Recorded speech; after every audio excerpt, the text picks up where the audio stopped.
On this day, we were reading a passage from the Bible about the first people that God made, Adam and Eve, who lived in the Garden of Eden. And they were talking about their children. They had children, and their children went off to get married. Well, that's crazy, isn't it? Because they're the first people on earth. We're told that. There's nobody else on earth. And they go off and get married. I said, what? I asked the priest, how come they get married if there's nobody else living on earth? There was no answer.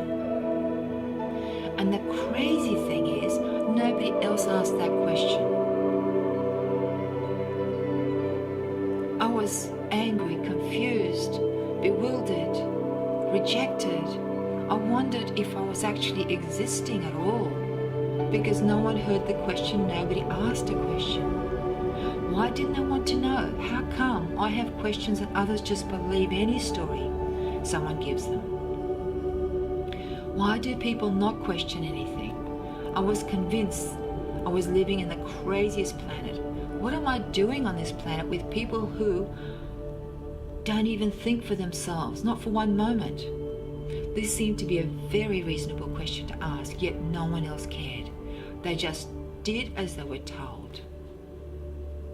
So the next time, I was 10 at the time. I remember as if it was yesterday. Even at that age, I had no time for ignorance. I knew that the world does not have an inquisitive mind. And if it doesn't, it's a dangerous mind at best. It's not to be trusted. So I began to look outside the village, beyond the authority figures around me, who were programmed to believe what they were told. They meant well, but they were sticking to just one source of programming. These people enforced on society belief systems that did not add up at all. I believed nothing because there was this knowing that almost all of us continue to ignore. I searched to expand my knowledge beyond the ordinary. Don't ignore that soul inside you and around you and the spirit that wants to speak to you. There is a way. So next, in our first year of Australia, which I missed, I began to study classical piano.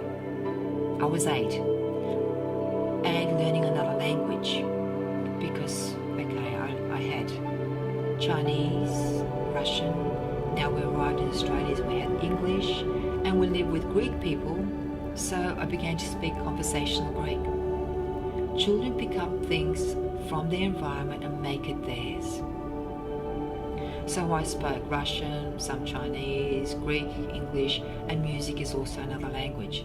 Learning piano without a piano, yep, that was interesting. We couldn't afford the piano, we were able to afford the lessons.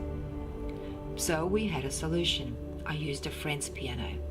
I'd go to their home to practice, and I'd practice scales, which make your fingers flexible and sensitive to the keys. My musical studies I took very seriously because I enjoyed them. I took exams at the Conservatorium, beg your pardon, of music, and performed on stage, including City Hall and the festivals, and I loved it. Finding true masters from the Eastern traditions, well, that was a challenge because there's many so-called teachers. But I approached it with the same active mind that also follows through with experience. And that's how I approached this current movement of Tantra. I studied broad and deep, asking questions differently until I have many answers. I find true masters from the Eastern traditions when I know what it is that people's ignorance is hidden from the truth. In fact, there's a Taoist master that is now offering genital massage because it's cultural and it teaches that. So I've dropped him completely, even though I did appreciate him back then. So when you dig deeper, you stop following certain people because then you realize you didn't see what was obvious. You can do the same thing. It's all out there. You just need to want to have different answers. Just people doing as they are told again, sheep following more sheep, is crazy. In the 1960s, it was the Flower Children movement. In the 1970s, women were all looking at their genitals with the help of a mirror. Now they're providing selfies of genitalia that is sold as a very expensive book by one of the tantric schools, international tantric schools, so-called. When we look at it in this context, it's obvious we are stuck in the base chakra, the chakra of survival. When this chakra is opened correctly, it becomes a foundation of creativity, clarity, and abundance. But it has to be linking to other chakras. You don't just open it and leave it on its own. It cannot be on its own. Nothing can be sustained on its own. A cell cannot live outside the body. It dies. It's the same with the chakra. If it's on its own, it actually is dysfunctional. But when it's opened correctly and linking with others, all fear of survival disappears and we begin to live the life we were born to live. There is no savior outside of ourselves. I found and I discovered and acknowledged that I'm a visionary, a businesswoman with a strong background in interior design and project coordination, only working with elite clients. So my work was commissioned, no general traffic. And this approach continues with my communication with you. As I went along, I also studied martial arts because I was interested in energy in the physical form, not just thought form. So Aikido, Qigong, Tai Chi, and dance, and classical piano are all forms of energy that are expressed physically with sound and movement.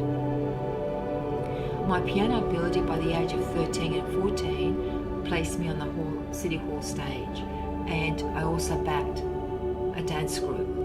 At the age of 12, I was offered students by my piano teacher.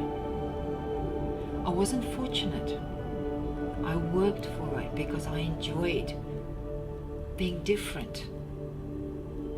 Not competing, but being who I am and actually appreciating the quality that what I did brought. Together we can create anything. All we need is 2 or more people. Even the Bible talks about this. See, when you read the Bible with an open mind, ask questions, it becomes a history book. But who writes the history? People write history. The Bible has been rewritten over and over again, depending upon the king of the time. It's the same with Tantra, it's been rewritten over and again, depending on the invaders of the time or the king of the time, because India has been invaded a number of times and it has rewritten the true meaning of Tantra and turned people into slaves when Tantra was really actually meant to empower. Again, we're being manipulated. By the way, one of my clients actually escaped from the German concentration camps when he was 16. He was with me for 10 years. He was perhaps the oldest client. And imagine the kind of person he was. He wasn't bitter. When he came out here to Australia, they built a business.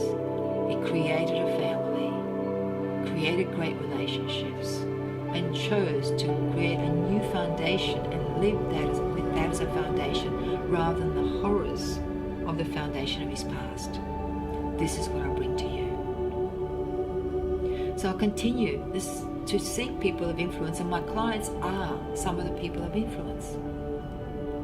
They've made their way of life. So a shaman, for instance, I heard stories that they referred to as miracles. Even at the age of 3, I knew there was no such thing as miracles. A miracle is a truth hidden from the ordinary mind. It's something you cannot see. It's a reality that it's outside your consciousness. Once it's in your consciousness, it is no longer a miracle, it's a fact and a truth. So as I matured, I sought different levels of spiritual teachings, different levels of life coaching. And when I was an interior designer, I was involved in every aspect of $1 million projects per month. from conception to completion to every aspect of the project, responsible for every step. This meant managing teams of manufacturers, importers, deliveries, contractors. All work was completed on time.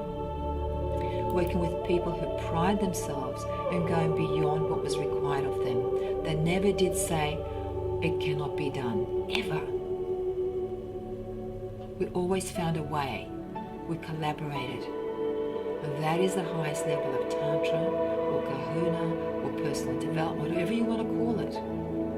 Tantra is about merging, collaborating, coordinating, completing, then creating again differently.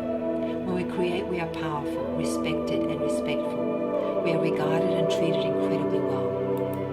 Clearly, most people have not lived beyond the mundane, stuck in fear, unaware that the basics are taken care of if we work together.